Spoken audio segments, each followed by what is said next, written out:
saya Hana Ismail dan anda sedang menyaksikan Rumah Viral di mana kita akan meninjau rumah dengan seni bina dan juga rekaan dalaman yang unik sehingga menjadi perhatian ramai.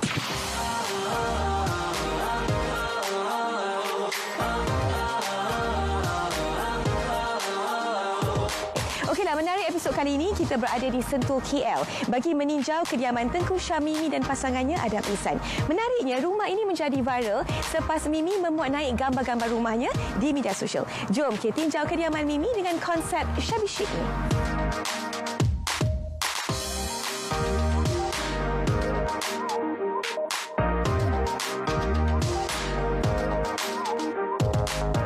Cantiklah rumah you, macam kedai display dah ini. Terima kasih, Hana. Macam mana you boleh come out dengan konsep ni dan apa nama konsep yang you tampilkan untuk dekorasi rumah you ni?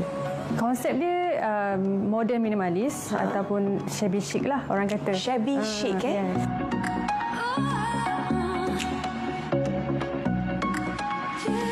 Sebenarnya macam konsep tu adalah konsep yang biasa kita lihat dekat rumah-rumah sekarang ni atau macam mana?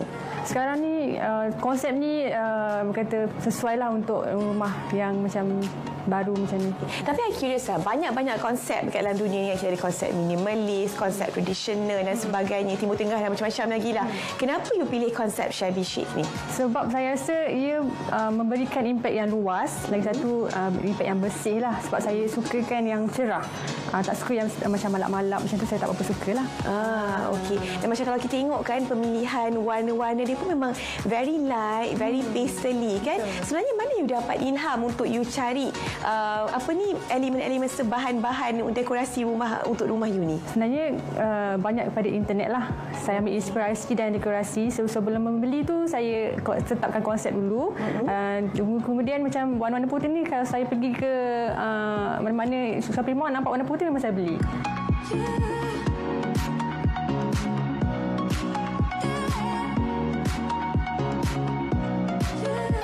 Kalau I nak tanya lah kan, berapa agak-agak anggaran you belanja untuk you buat dekorasi serta look untuk rumah ni?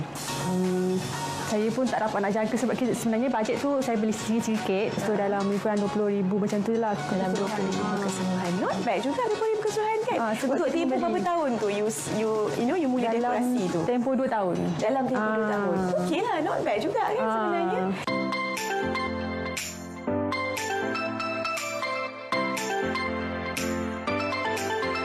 Rumah ni dihias bukan dibuat serentak, tapi kita buat satu persatu mengikut kesesuaian.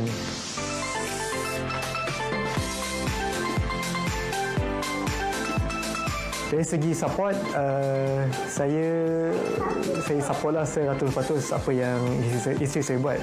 Okay? Dari segi financial, dari segi kepercayaan dia untuk hiaskan rumah ni. Tapi yang penting mestilah di bawah bajet yang kita dah tentukan.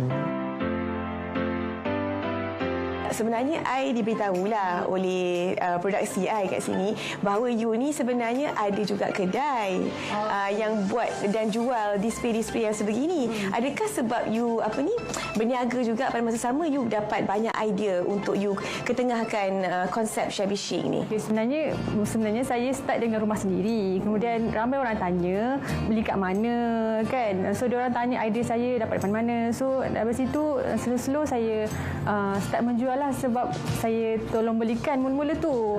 So bila orang kata susah nak cari, so saya pun jual lah. Okay. So bila yang ramai orang tanya tu, bila start orang bertanya tu? Dalam masa yang sama, masa saya start, kebetulan masa tu kita dalam Facebook ada macam ada macam boleh share kat mana-mana kan. So orang tanya dalam 2013 macam tu lah, masa mula masuk tu lah.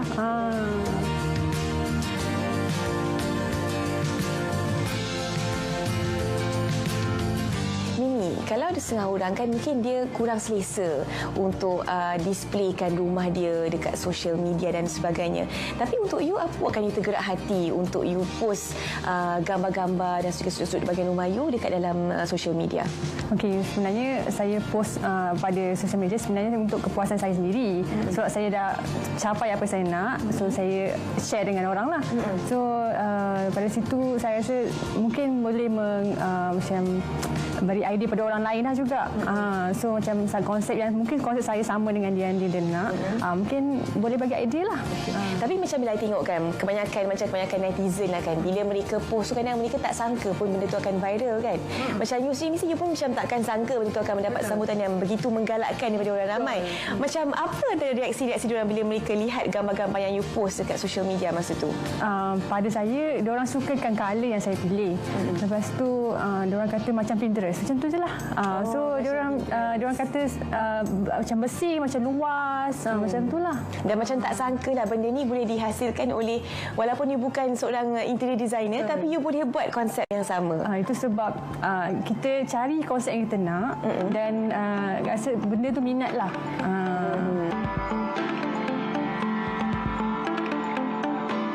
So macam kiranya berapa lama you ambil masa untuk you macam kumpul material, dapat ilham, and biasanya apa preparation you untuk you dapatkan look dan feel untuk sesuatu sudut ataupun ruang dekat dalam rumah ni? Pada saya cari idea dulu, cari idea, kemudian rancanglah perbelanjaan, nak beli mana dulu sampai macam yang ada contohnya dalam internet, kita jumpa apa yang kita nak tu, kita rancanglah macam mana nak beli. Faham? Kata orang kan, perempuan ni adalah the minister of home. Yes. Laki tu main angguk dan jalan aja. Tapi macam husband ni macam mana? Adakah dia supportive ataupun bagi sokongan penuh kepada you bila you ketengahkan konsep macam ni, atau dia ada idea lain? Mula-mula tu saya letakkan konsep putih, dia tak kisah. Putih dia rasa macam luas kan. Lepas tu bila saya dah masukkan konsep pink tu, dia kata pink, tapi lama-lama tu dia nampak macam selari. Putih dengan pastel dan colour pink tu dia okey. So tak adalah menonjol sangat. So dia okey lah.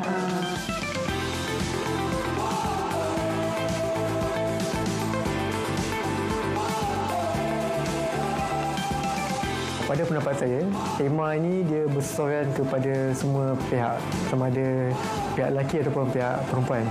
Yang penting bila kita duduk di rumah ni, kita rasa aman, rasa tenang dan rasa damailah bila berada di sini.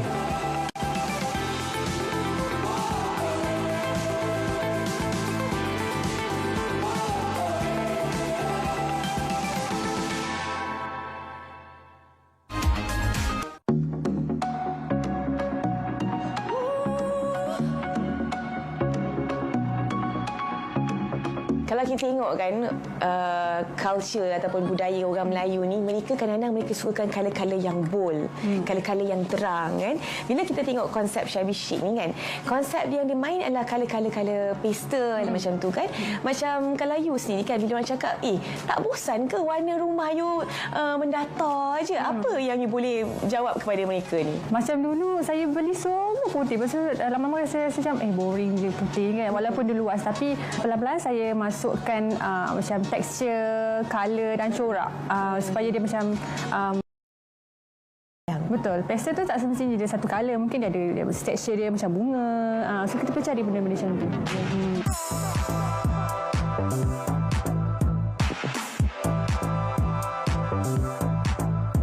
Okey, ni adalah ruang makan kediaman Mimi dan juga suaminya Adam Ehsan. Dan kita bersama dengan si kecil Manda. Sama-sama nak join high tea juga.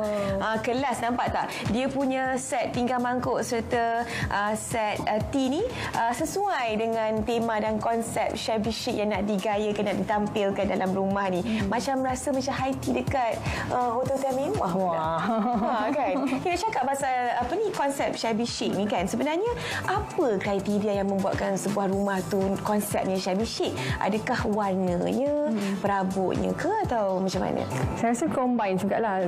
Terutama sekali perabot lah. Perabot dia tak boleh macam semak-semak sangat. Dia kena macam simple, plain. Plain colour pun plain macam tu.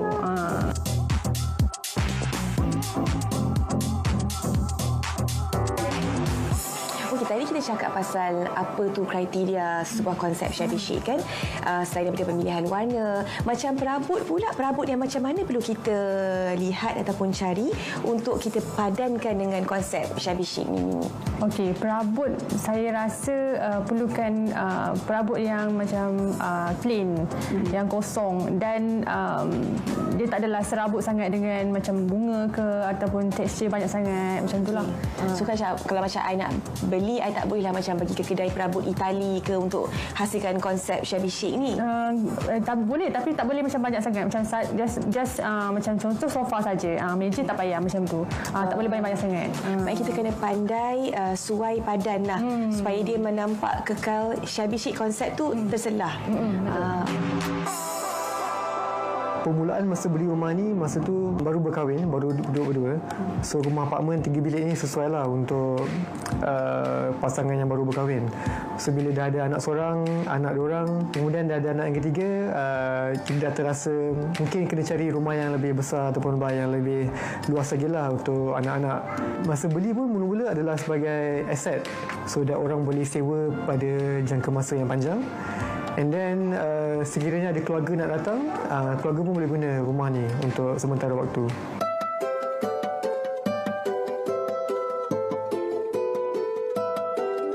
Tadi I perasan kan you ada 3 orang anak kecil. Yes. Mesti orang akan tanya kan, macam mana you maintain rumah dengan sebegini kemas dan rapi?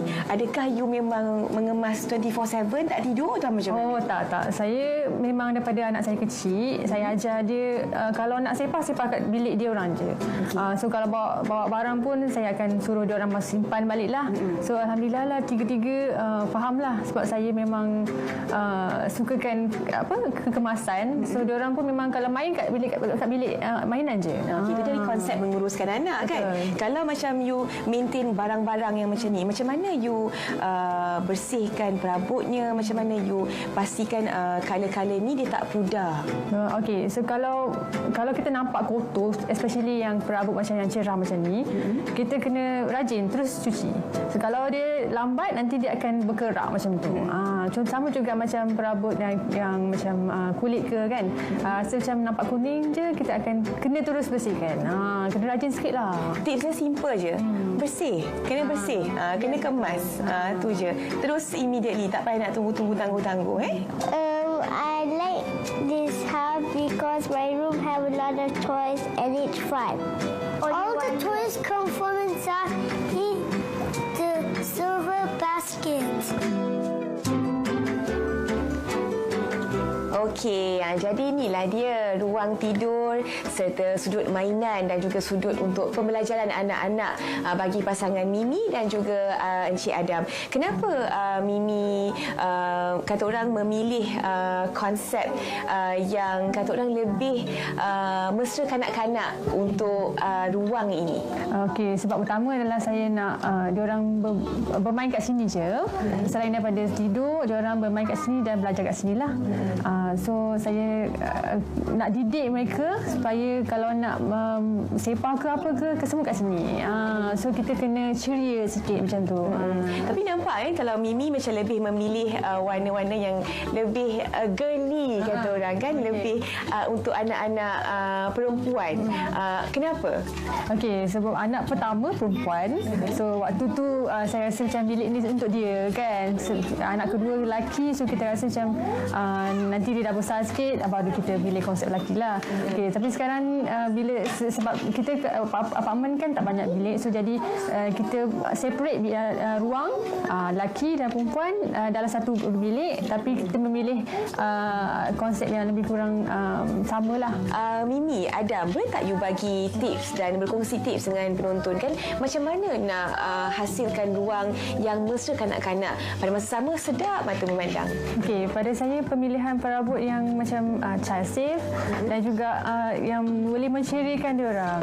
Contohnya perabot yang mudah dicapai, perabot yang macam kecil. Kalau kita beli perabot yang besar nanti nampak sempit, susah untuk diorang bermain macam tu. Dan kalau bagi mereka yang mungkin mempunyai ruang yang kecil kan, macam mana untuk tampil ruang itu lebih besar untuk anak-anak agar mereka selesa bermain dan juga beristirahat? Pada saya kurangkan perabot, tapi banyakkan macam rak kat atas ke. So kat bawah ni nampak macam luas. Macam tu.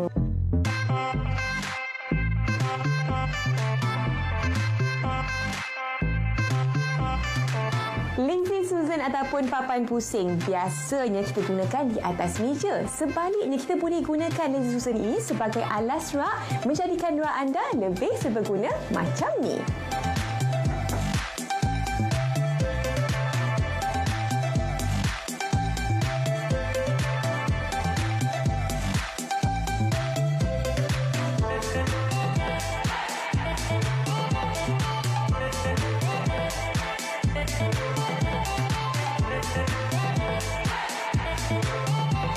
Dah siap?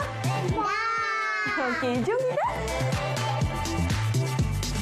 Okey, selain daripada itu juga, Lazy Susan ini boleh kita gunakan untuk meletakkan alat tulis seperti pensil, pensel warna, magic pen untuk anak-anak kita menggunakan sewaktu mereka melakukan latihan mereka.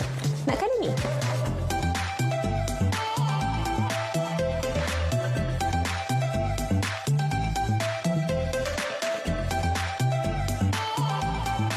Kan lebih mudah kan? Biasanya kalau kita dah lambat nak pergi tempat kerja, nak bersiap lagi kan, tak perlulah kita menggagau-gagau cari barang. Letak saja kat atas ni dah boleh dah nampak tersusun dan lebih rapi.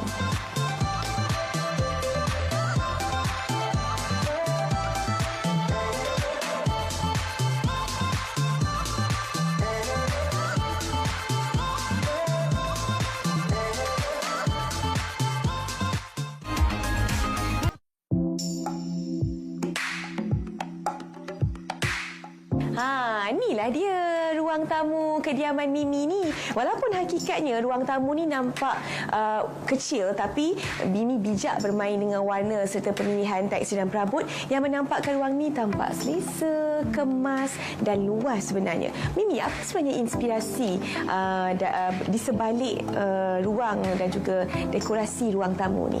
Okey, sebagaimana semua tahu kan, apartmen dia macam kecil. So, idea tu untuk kita menampakkan ruang ni luas. So, saya bermain dengan warna yang terang, yang cerah dan perabot yang minimalis. Sebenarnya saya suka juga cara Mimi letakkan barang-barang perhiasan dekat sini sebab nampak personality dia, macam bagi personal touch seseorang pemilik rumah itu. Apa yang buatkan Mimi memilih macam hiasan-hiasan yang macam ni? Macam comel-comel, ada candle, ada lilin dan sebagainya. Ini sebenarnya apa yang saya suka, saya beli. So saya suapadankan lah dengan apa yang macam nak letak kat sini, saya suapadan macam tu je.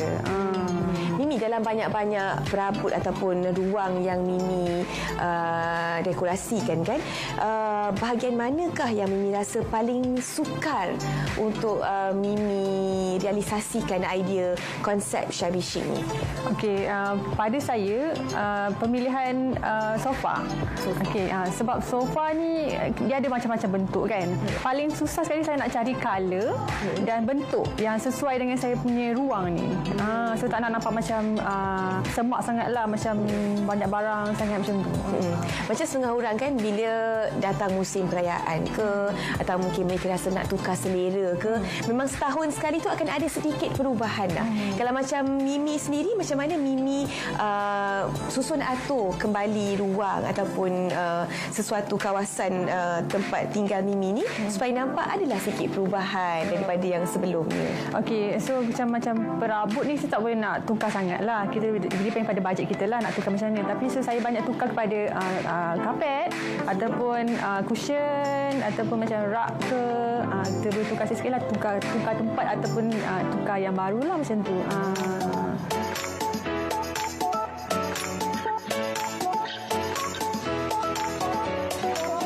Ruang berkelani merupakan bahagian kegemaran saya sebab saya dapat melihat keindahan bandaraya Kuala Lumpur, especially pada waktu malam.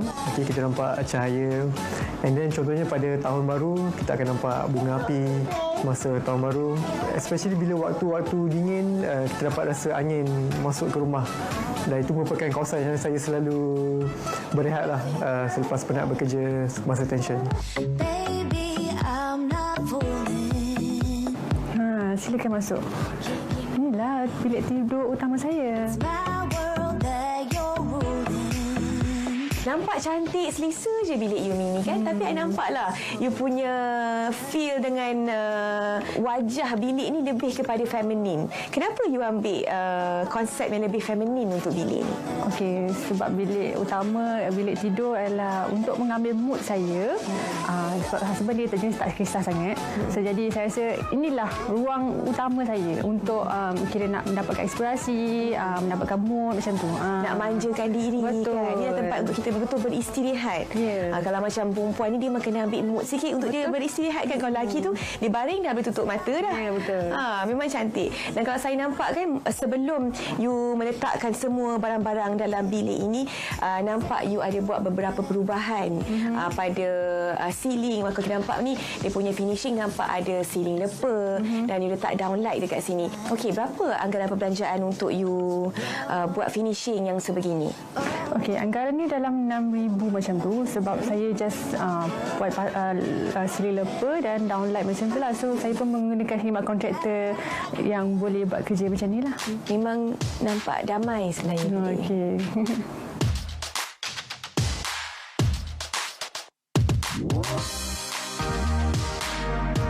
Rumah yang kecil seperti kondominium dan bangsa perlu mengambil kira cara untuk memaksimalkan ruang.